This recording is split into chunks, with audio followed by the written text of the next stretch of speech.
What is going on, Hoops fans? An absolutely epic turn of events. Now, of course, we all heard that Kawhi Leonard may be signing with the Clippers. It seemed as if it was down to the Clippers, the Lakers, and the Raptors. And I was on my hands and knees begging that he would not sign with the Lakers because I thought that would have been horrible for the NBA. But this, nobody saw coming. A lot of people thought, of course, Kawhi Leonard would stay with the Raptors after he'd won a championship. But I wouldn't have been shocked if he went to the Clippers. And that's what he ended up doing. Kawhi Leonard just signed with the Clippers for what is a max contract. I don't know the contract details, but of course it's going to be a max contract.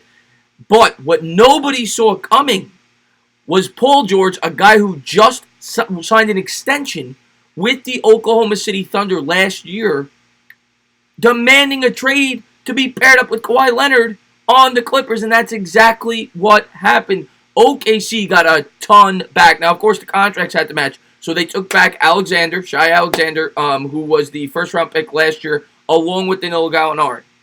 In addition to that, and I'm pretty sure I'm correct on this, they got 4 unprotected first-round picks. Now, those unprotected first-round picks, I'm not sure the year, but they will probably not be the best of picks, especially being that, you're getting 2 relatively young stars in a Paul George and a Kawhi Leonard. I expect that team to be competitive. This team won 48 games last year without them. Now you're adding last year's Finals MVP in Kawhi Leonard, one of, if not the best players in the league, and a guy that was probably in the top 3 or 4 for the MVP discussion in Paul George, coming off a career year in which he averaged 28 points and I think 7 rebounds.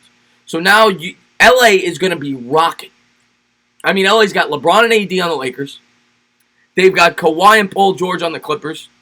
It's going to be the hottest ticket in town as the Clippers just land the biggest free agent on the market in Kawhi Leonard, who's still relatively young. He's won a championship in both the Eastern and Western Conference. Now he goes back to LA where he's always wanted to go, and he brings Paul George with him. The NBA next year is going to be unbelievable because the way I look at it, yes, there are teams that are favorites, but there are no powerhouses. And I'm so glad he did not go to the Lakers to bring Paul George along with him. The Clippers are probably the favorite in the Western Conference at this point, but the Lakers are right there with him.